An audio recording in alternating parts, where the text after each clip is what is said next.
Thank you. Shalom. Thank you. Thank you so much. Thank you very much. Thank you. Everybody, please have a seat. Thank you. Thank you. Thank you so much. Well, it is a great honor to be with you here in Jerusalem, and I'm so grateful for the welcome that I've received from the people of Israel. Thank you.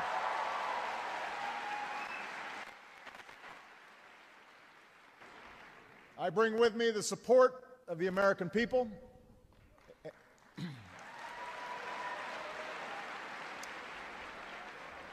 and the friendship that binds us together.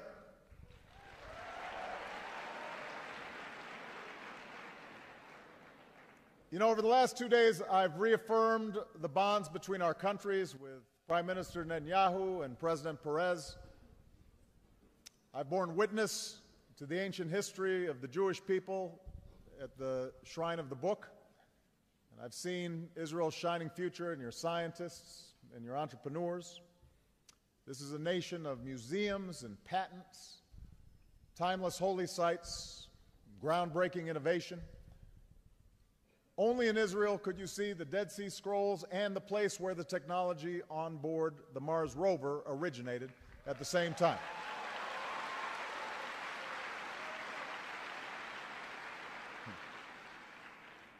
But what I've most looked forward to is the ability to speak directly to you, the Israeli people, especially so many young people who are here today.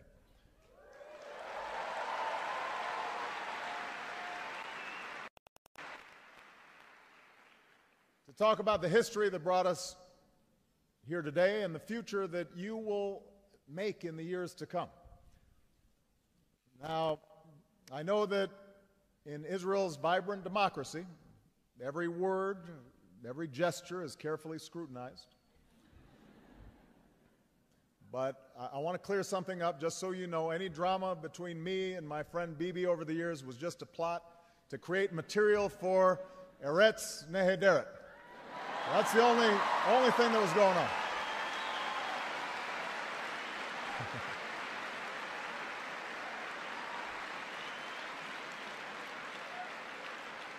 We just wanted to make sure the writers had good material. I also know that I've come to Israel on the eve of a sacred holiday, the celebration of Passover. And that is where I would like to begin today. Just a few days from now, Jews here in Israel and around the world will sit with family and friends at the Seder table and celebrate with songs, wine, and symbolic foods. After enjoying Seders with family and friends in Chicago and on the campaign trail, I'm proud that I've now brought this tradition into the White House. And I did so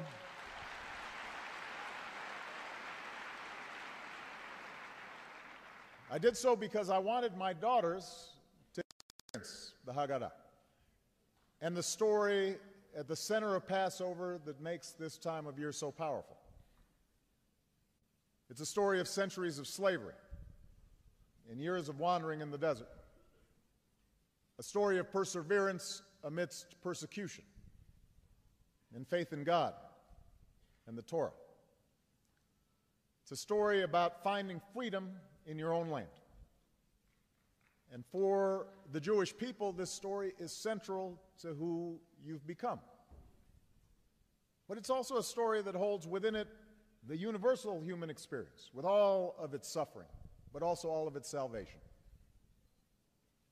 It's a part of the three great religions, Judaism, Christianity, and Islam, that trace their origins to Abraham and see Jerusalem as sacred. And it's a story that's inspired communities across the globe, including me and my fellow Americans. In the United States, a nation made up of people who crossed oceans to start anew, we're naturally drawn to the idea of finding freedom in our land. To African Americans, the story of the Exodus was perhaps the central story, the most powerful image about emerging from the grip of bondage to reach for liberty and human dignity. A tale that was carried from slavery through the civil rights movement into today. For generations, this promise helped people weather poverty and persecution while holding on to the hope that a better day was on the horizon. For me personally, growing up in far-flung parts of the world and without firm roots, the story spoke to a yearning within every human being for a home.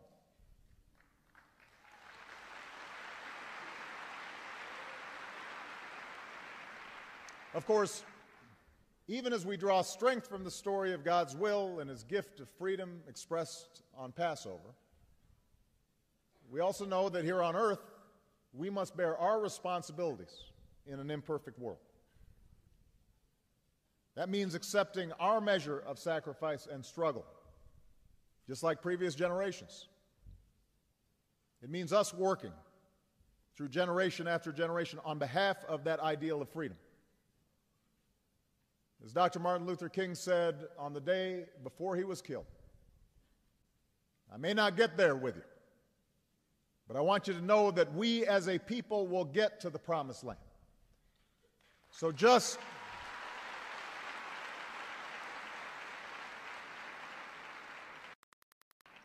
as Joshua and Moses, the work goes on for all of you, the Joshua generation, for justice and dignity, for opportunity and freedom.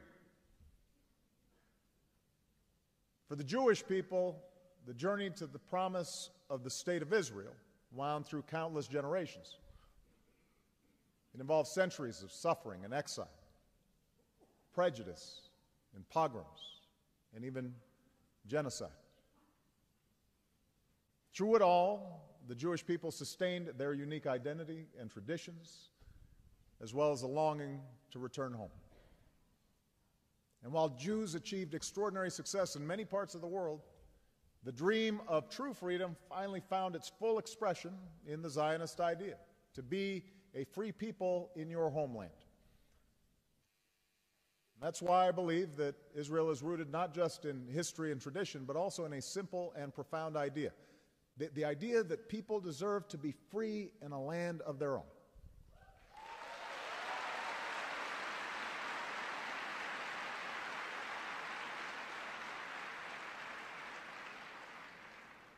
Over the last 65 years, when Israel has been at its best, Israelis have demonstrated that responsibility does not end when you reach the promised land. It only begins. And so Israel has been a refuge for the diaspora, welcoming Jews from Europe, from the former Soviet Union, from Ethiopia, from North Africa.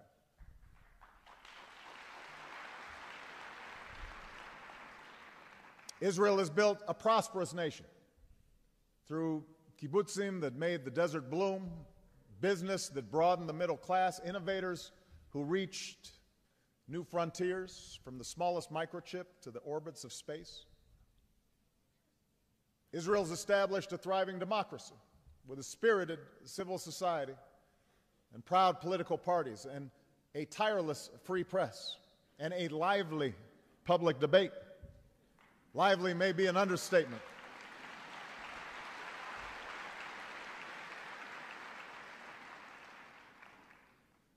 And Israel's achieved all this even as it's overcome relentless threats to its security through the courage of the Israel Defense Forces and the citizenry that is so resilient in the face of terror. This is the story of Israel.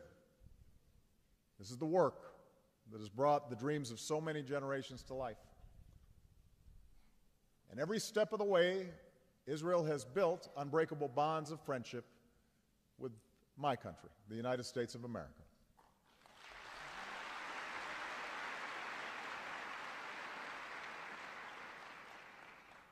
Those ties began only 11 minutes after Israeli independence, when the United States was the first nation to recognize the State of Israel.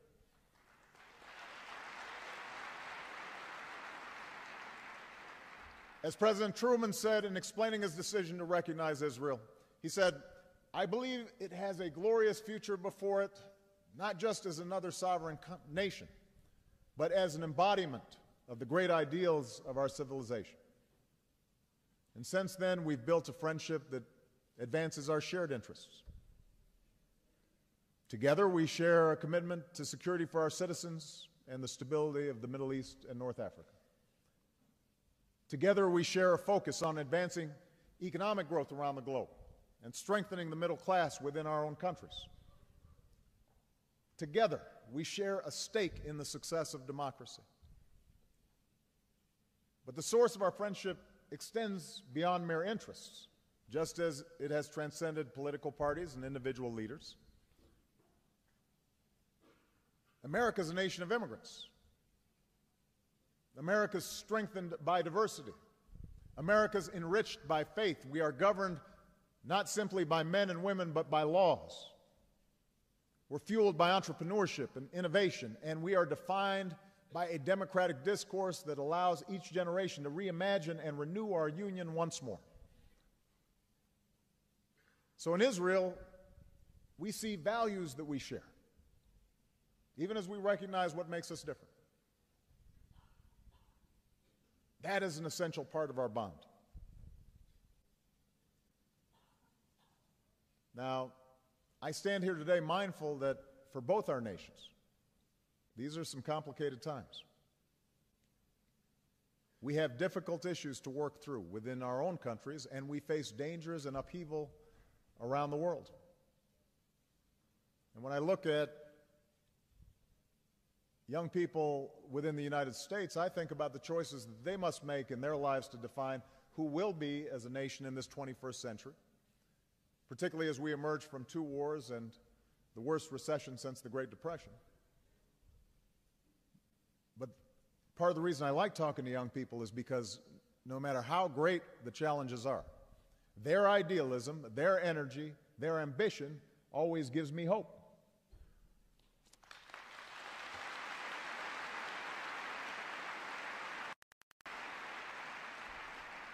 And I see the same spirit in the young people here today. I believe that you will shape our future, and given the ties between our countries, I believe your future is bound to ours.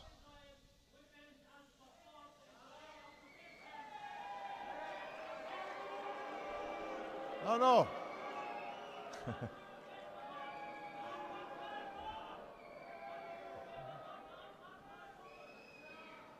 This is part of the lively debate that we talked about. This is good.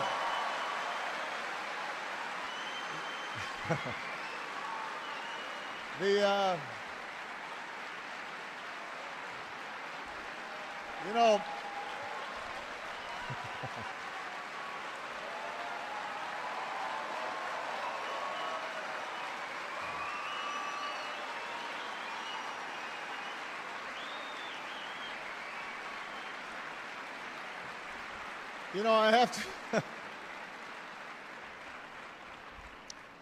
have to say we actually arranged for that because it made me feel at home. I wouldn't feel comfortable if I didn't have at least one heckler.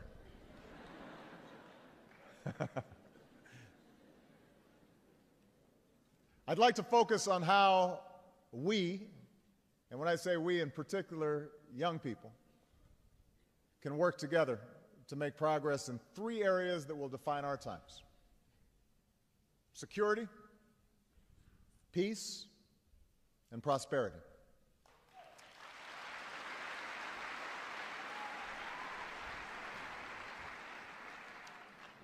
Let me begin with security.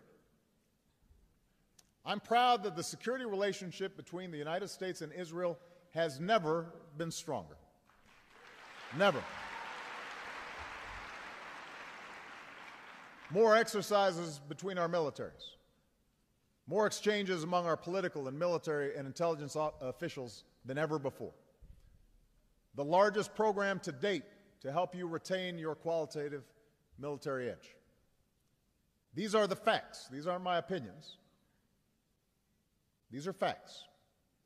But to me, this is not simply measured on a balance sheet. I know that here in Israel, security is something personal. Here's what I think about when I consider these issues. When I consider Israel's security, I think about children like Osher Tweedle, who I met in Sderot. You know, children the same age as my own daughters,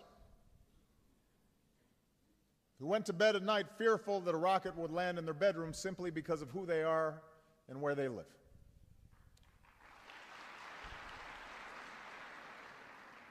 That reality is why we've invested in the Iron Dome system, to save countless lives, because those children deserve to sleep better at night.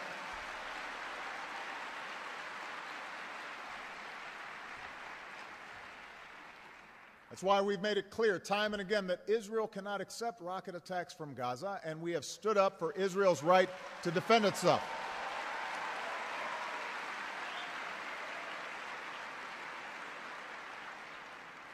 And that's why Israel has a right to expect Hamas to renounce violence and recognize Israel's right to exist.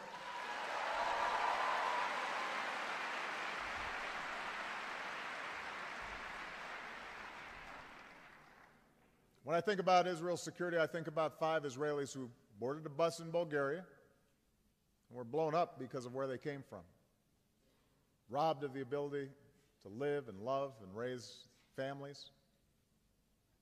That's why every country that values justice should call Hezbollah what it truly is, a terrorist organization.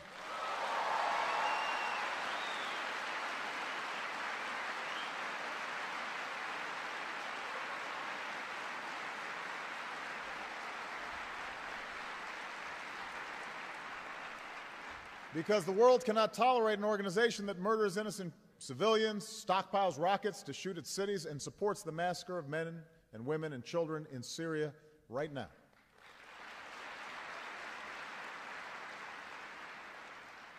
The fact that Hezbollah's ally, the Assad regime, has stockpiles of chemical weapons only heightens the urgency. We will continue to cooperate closely to guard against that danger. I've made it clear to Bashar al-Assad and all who follow his orders, we will not tolerate the use of chemical weapons against the Syrian people or the transfer of those weapons to terrorists. The world is watching. We will hold you accountable.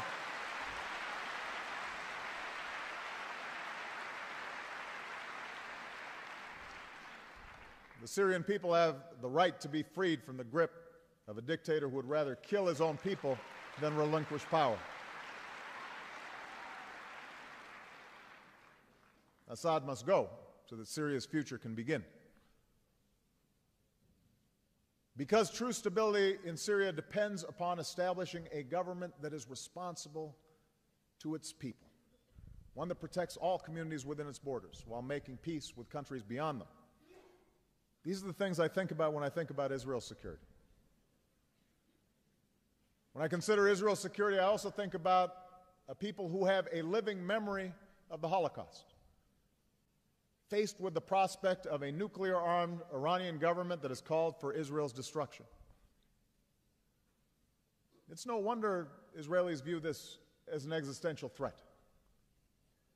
But this is not simply a challenge for Israel. It is a danger for the entire world, including the United States.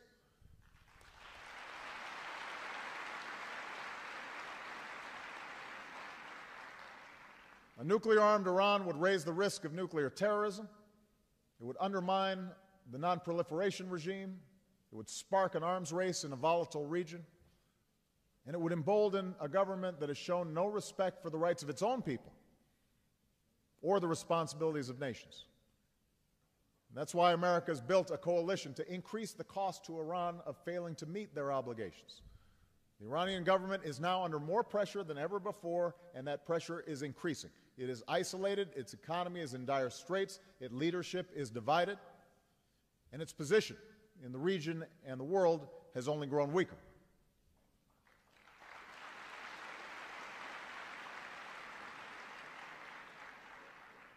I do believe that all of us have an interest in resolving this issue peacefully. Strong and principled diplomacy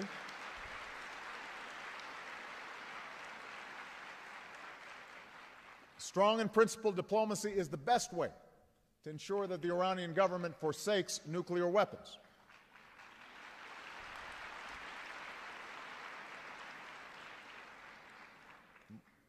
Peace is far more preferable to war, and the inevitable costs, the unintended consequences that would come with war means that we have to do everything we can to try to resolve this diplomatically. Because of the cooperation between our governments, we know that there remains time to pursue a diplomatic resolution. That's what America will do, with clear eyes, working with a world that's united and with the sense of urgency that's required. But Iran must know this time is not unlimited. And I've made the position of the United States of America clear. Iran must not get a nuclear weapon. This is not a danger that can be contained. And as President, I've said all options are on the table for achieving our objectives. America will do what we must to prevent a nuclear-armed Iran.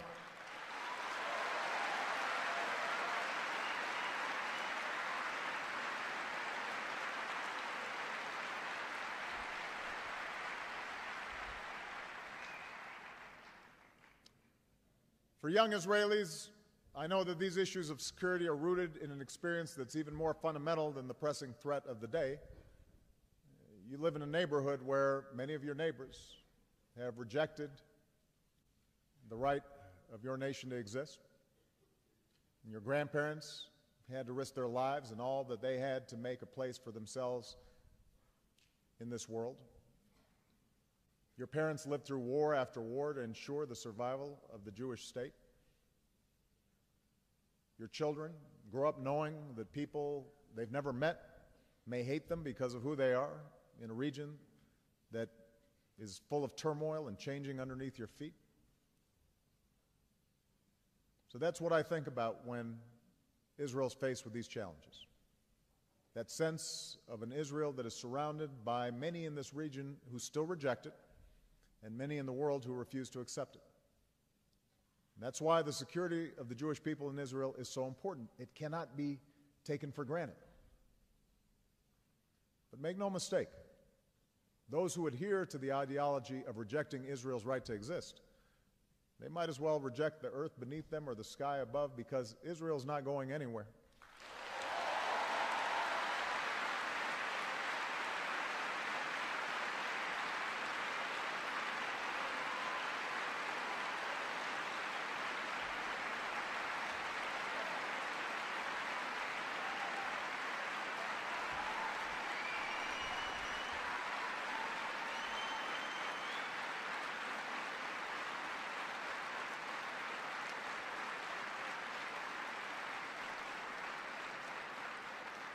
And today I want to tell you, particularly the young people, so that there's no mistake here, so long as there is a United States of America, Atem lo lavad. You are not alone.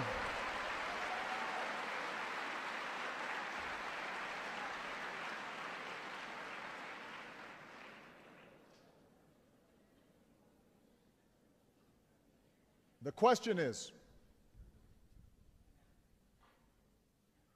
what kind of future Israel will look forward to? Israel's not going anywhere, but especially for the young people in this audience, the question is, what does its future hold? And that brings me to the subject of peace.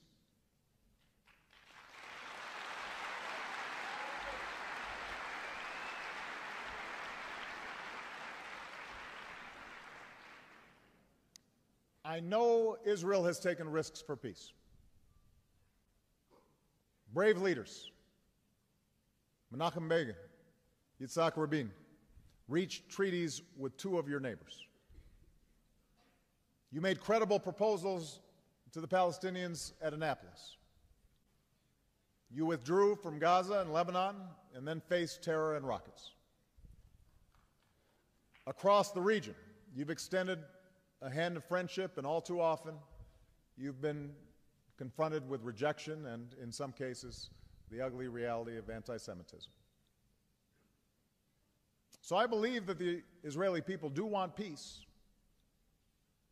And I also understand why too many Israelis, maybe an increasing number, maybe a lot of young people here today, are skeptical that it can be achieved. But today, Israel is at a crossroads. It can be tempting to put aside the frustrations and sacrifices that come with the pursuit of peace, particularly when Iron Dome repels rockets, barriers keep out suicide bombers. There's so many other pressing issues that demand your attention. And I know that only Israelis can make the fundamental decisions about your country's future. I recognize that. I also know, by the way, that not everyone in this hall will agree with what I have to say about peace. I recognize that there are those who are not simply skeptical about peace, but question its underlying premise, have a different vision for Israel's future.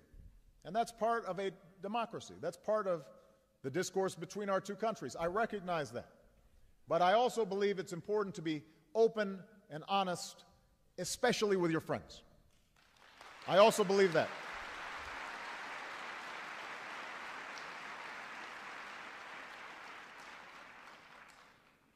You know, politically, given the strong bipartisan support for Israel in America, the easiest thing for me to do would be to put this issue aside. Just express unconditional support for whatever Israel decides to do. That would be the easiest political path. But I want you to know that I speak to you as a friend who is deeply concerned and committed to your future, and I ask you to consider 3 points. First, peace is necessary. I believe that.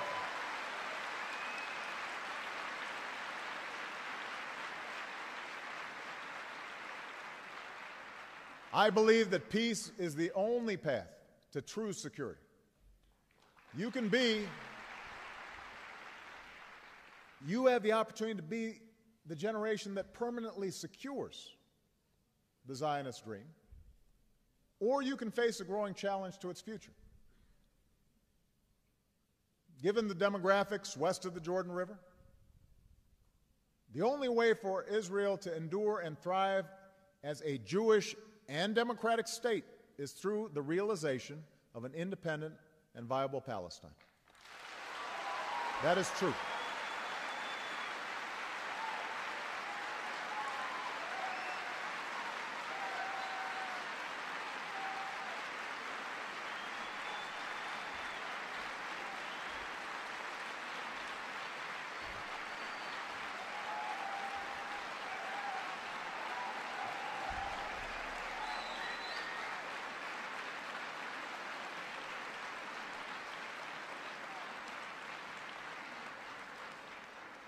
There are other factors involved.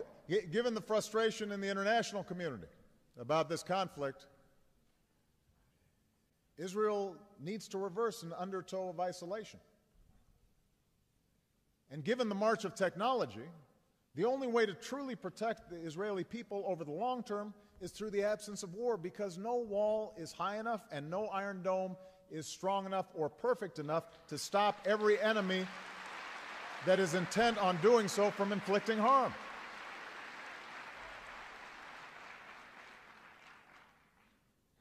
And this truth is more pronounced given the changes sweeping the Arab world.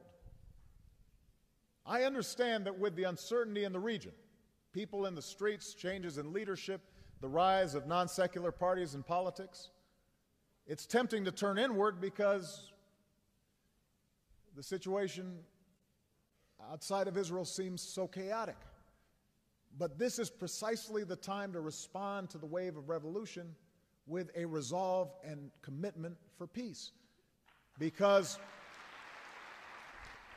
as more governments respond to popular will, the days when Israel could seek peace simply with a handful of autocratic leaders, those days are over.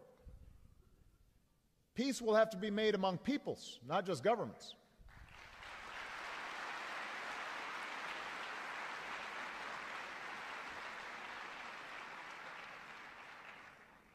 No single step can change overnight what lies in the hearts and minds of millions. No single step is going to erase years of history and propaganda. But progress with the Palestinians is a powerful way to begin, while sidelining extremists who thrive on conflict and thrive on division. It would make a difference.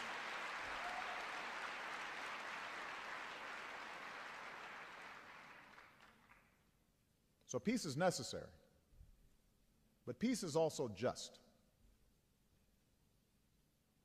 Peace is also just. There is no question that Israel has faced Palestinian factions who turned to terror,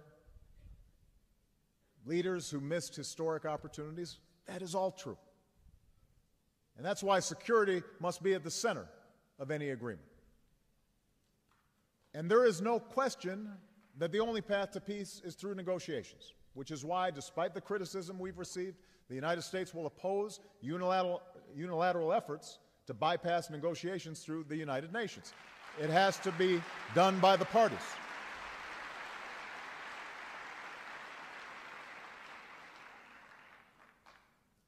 But the Palestinian people's right to self-determination, their right to justice, must also be recognized.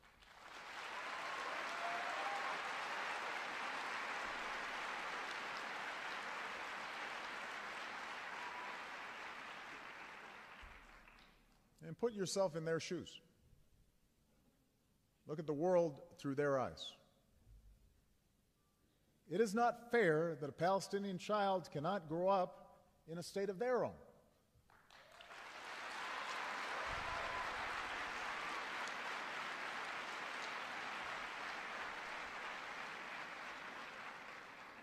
Living their entire lives with the presence of a foreign army that controls the movements, not just of those young people, but their parents, their grandparents, every single day.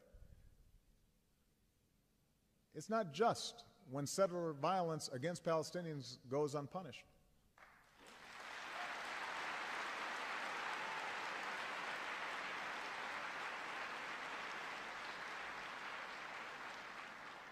It's not right to prevent Palestinians from farming their lands or restricting a student's ability to move around the West Bank or displace Palestinian families from their homes.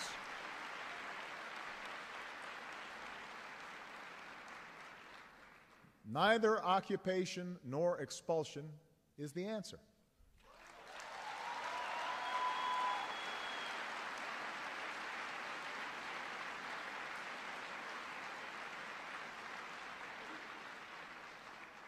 Just as Israelis built a state in their homeland, Palestinians have a right to be a free people in their own land.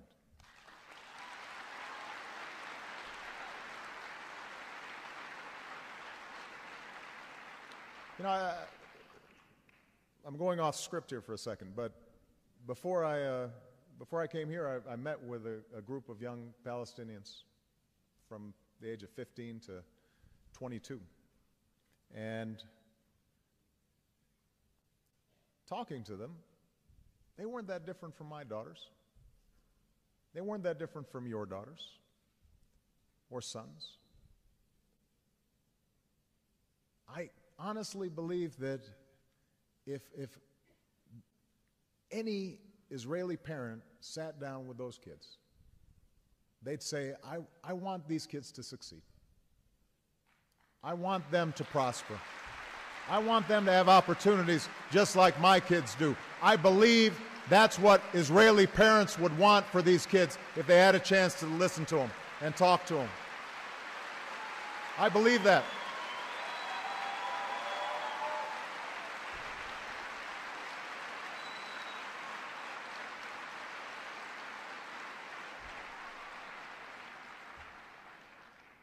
Now, only you can determine what kind of democracy you will have.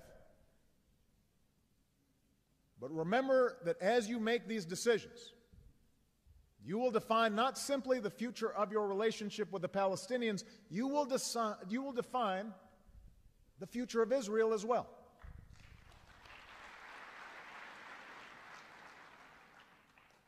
As Ariel Sharon said, I'm quoting him, "It is impossible to have a Jewish democratic state at the same time to control all of Eretz Israel.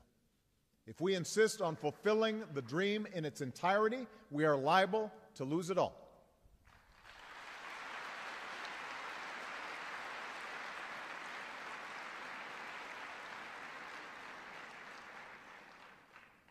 Or, from a different perspective, I think of what the novelist David Grossman said shortly after losing his son, as he described the necessity of peace.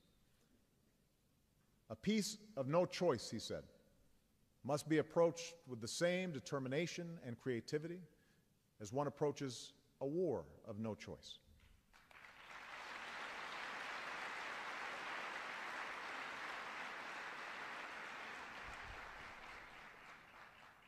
Now, Israel cannot be expected to negotiate with anyone who's dedicated to its destruction.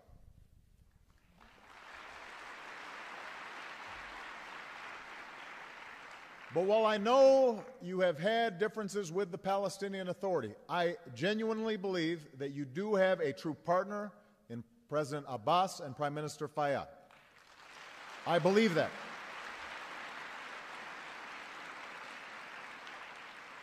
And they have a track record to prove it. Over the last few years, they have built institutions and maintained security on the West Bank in ways that few could have imagined just a few years ago. So many Palestinians, including young people, have rejected violence as a means of achieving their aspirations. There is an opportunity there. There's a window. Which brings me to my third point. Peace is possible. It is possible.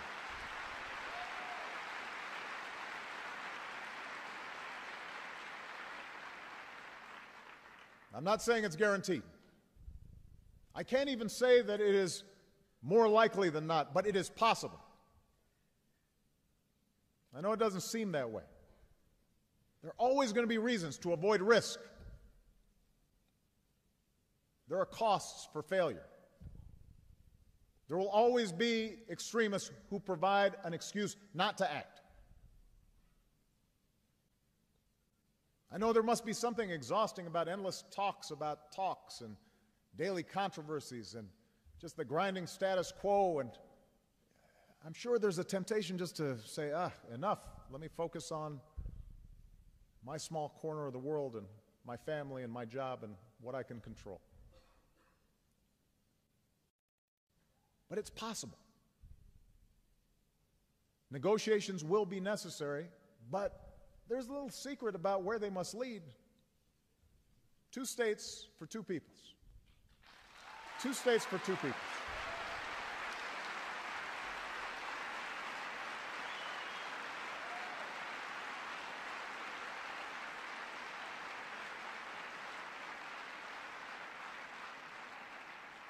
There will be differences about how to get there. There are going to be hard choices along the way. Arab states must adapt to a world that has changed. The days when they could condemn Israel to distract their people from a lack of opportunity or government corruption or mismanagement, those days need to be over. Now's the time for the Arab world to take steps towards normalizing relations with Israel.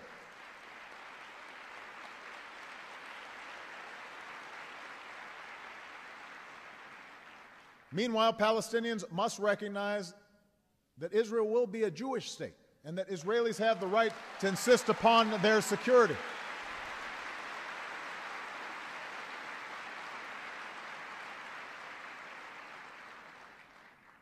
Israelis must recognize that continued settlement activity is counterproductive to the cause of peace, and that an independent Palestine must be viable with real borders that have to be drawn.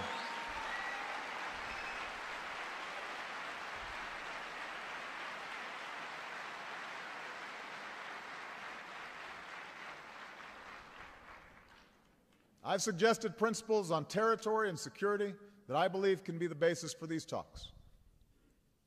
But for the moment, put aside the plans and the process. I ask you instead to think about what can be done to build trust between people. Now, 4 years ago, I stood in Cairo in front of an audience of young people. Politically, religiously, they must seem a world away. But the things they want, they're not so different from what the young people here want. They want the ability to make their own decisions and to get an education, to get a good job, to worship God in their own way, to get married, to raise a family. The same is true of those young Palestinians that I met with this morning. The same is true for young Palestinians who yearn for a better life in Gaza. That's where peace begins, not just in the plans of leaders, but in the hearts of people. Not just in some carefully designed process, but in the daily connections, that sense of empathy that takes place among those who live together in this land and in this sacred city of Jerusalem.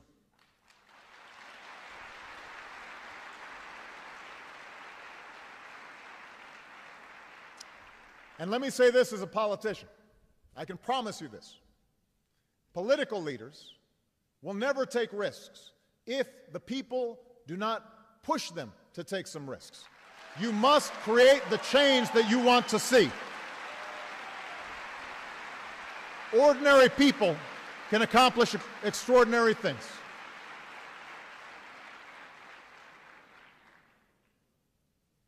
I know this is possible. Look to the bridges being built in business and civil society by some of you here today. Look at the young people who've not yet learned a reason to mistrust, or those young people who've learned to overcome a legacy of mistrust that they inherited from their parents, because they simply recognize that we hold more hopes in common than fears that drive us apart. Your voices must be louder than those who would drown out hope. Your hopes must light the way forward. Look to a future in which Jews and Muslims and Christians can all live in peace and greater prosperity in this holy land. Believe in that.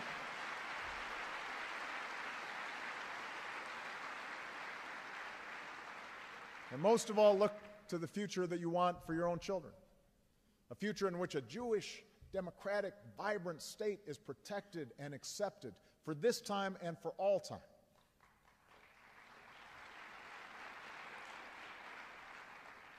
There will be many who say this is not possible, but remember this.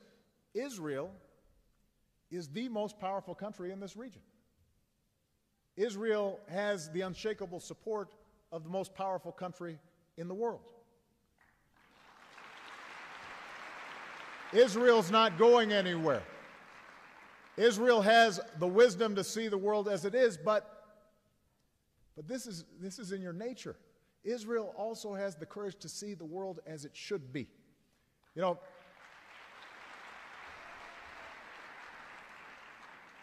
Ben-Gurion once said, in Israel, in order to be a realist, you must believe in miracles. Sometimes the greatest miracle is recognizing that the world can change. That's a lesson that the world has learned from the Jewish people. And that brings me to the final area that I'll focus on. Prosperity and Israel's broader role in the world. I know that all the talk about security and peace can sometimes seem to dominate the headlines, but that's not where people live. And every day, even amidst the threats that you face, Israelis are defining themselves by the opportunities that you're creating. Through talent and hard work, Israelis have put this small country at the forefront of the global economy. Israelis understand the value of education and have produced 10 Nobel laureates.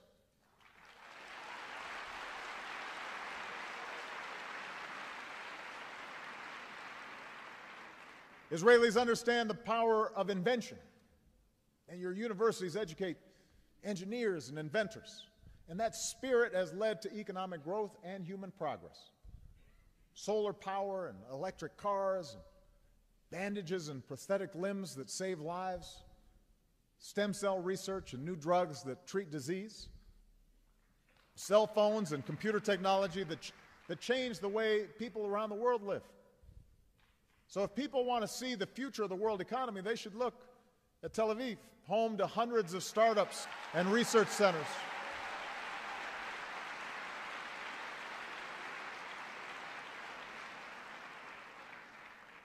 Israelis are so active on social media that every day seem to bring a different Facebook campaign about where I should give this speech.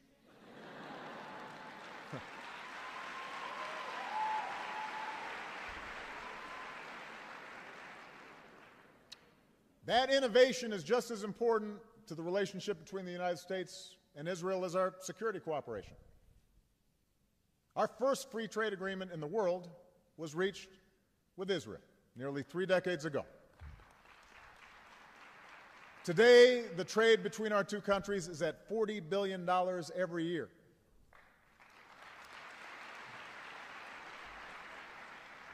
More importantly, that partnership is creating new products and medical treatments.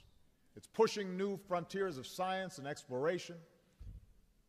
That's the kind of relationship that Israel should have and could have with every country in the world. Already we see how that innovation could reshape this region.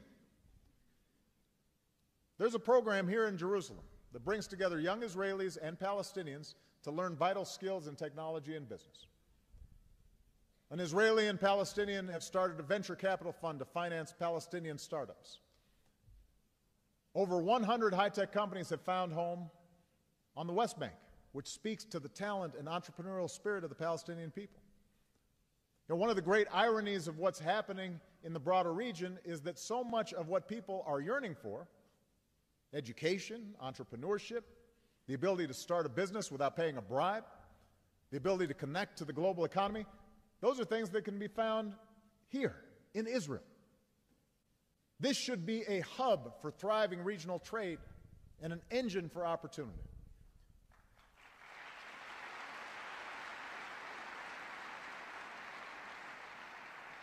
Israel's already a center for innovation that helps power the global economy.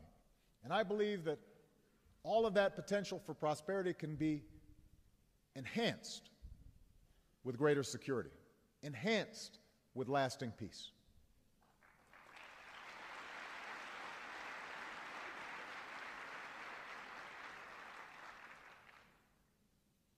Here, in this small strip of land that has been the center of so much of the world's history, so much triumph and so much tragedy, Israelis have built something that few could have imagined 65 years ago. Tomorrow I will pay tribute to that history. At the grave of Herzl, a man who had the foresight to see the future of the Jewish people had to be reconnected to their past. At the grave of Rabin, who understood that Israel's victories in war had to be followed by the battles for peace. At Yad Vashem, where the world is reminded of the cloud of evil that can descend on the Jewish people and all of humanity if we ever fail to be vigilant. We bear all that history on our shoulders. We carry all that history in our hearts. Today, as we face the twilight of Israel's founding generation, you, the young people of Israel, must now claim its future. It falls to you to write the next chapter in the great story of this great nation. And as the president of a country that you can count on as your greatest friend, I am confident that you can help us find the promise in the days that lie ahead. And as a man who's been inspired in my own life by that timeless calling within the Jewish experience, Tikkun Olam, I am hopeful that we can draw upon what's best in ourselves to meet the challenges that will come, to win the battles for peace in the wake of so much war, and to do the work of repairing this world. That's your job. That's my job. That's the task of all of us. May God bless you. May God bless Israel. May God bless the United States of America. Toda Rabah. Thank you.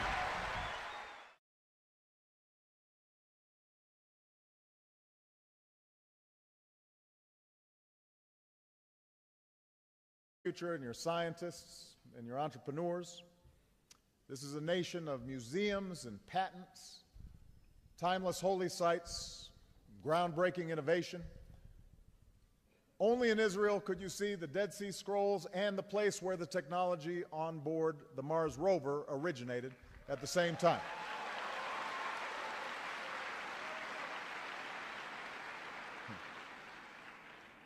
But what I've most looked forward to is the ability to speak directly to you, the Israeli people, especially so many young people who are here today.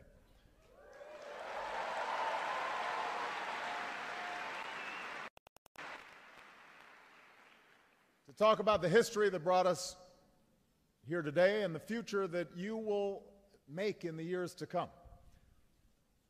Now, I know that in Israel's vibrant democracy, every word, every gesture is carefully scrutinized.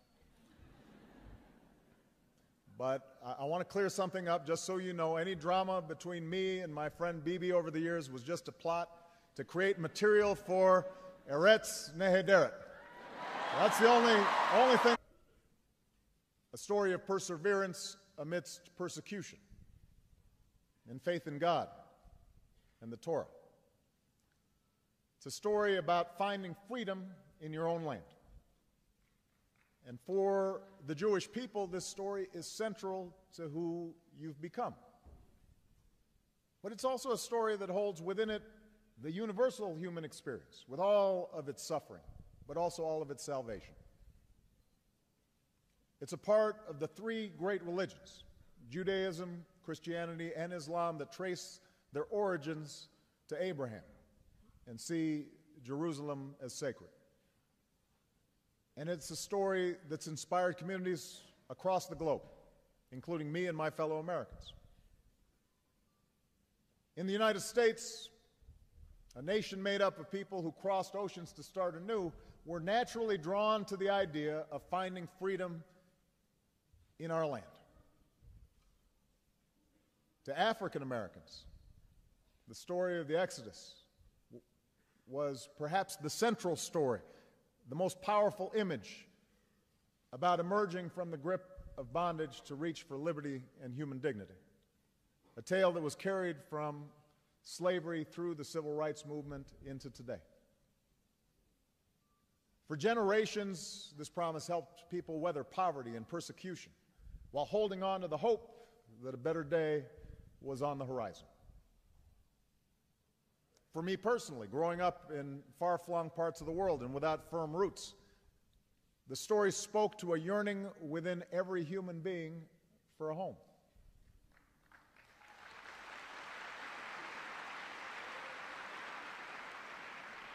Of course, even as we draw strength from the story of God's will and His gift of freedom expressed on Passover, we also know that here on earth, we must bear our responsibilities in an imperfect world.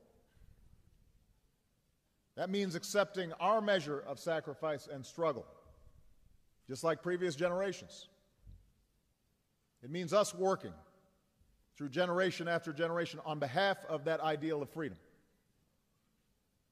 As Dr. Martin Luther King said on the day before he was killed, I may not get there with you, but I want you to know. Thank you. Shalom. Thank you. Thank you so much. Thank you very much. Thank you. Everybody, please have a seat. Thank you. Thank you. Thank you so much. Well, it is a great honor to be with you here in Jerusalem, and I'm so grateful for the welcome that I've received from the people of Israel. Thank you.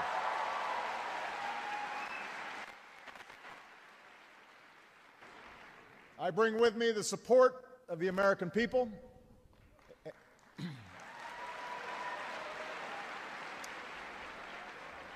and the friendship that binds us together.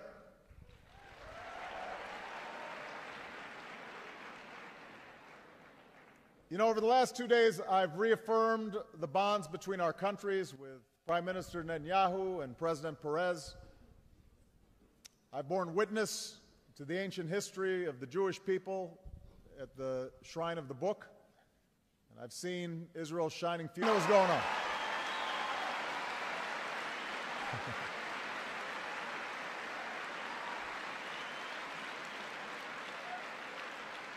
We just wanted to make sure the writers had good material. I also know that I've come to Israel on the eve of a sacred holiday, the celebration of Passover. And that is where I would like to begin today. Just a few days from now, Jews here in Israel and around the world will sit with family and friends at the Seder table and celebrate with songs, wine, and symbolic foods.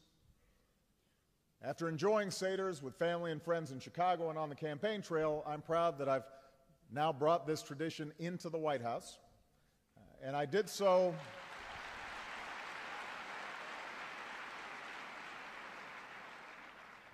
because I wanted my daughters to experience the Haggadah and the story at the center of Passover that makes this time of year so powerful. It's a story of centuries of slavery and years of wandering in the desert.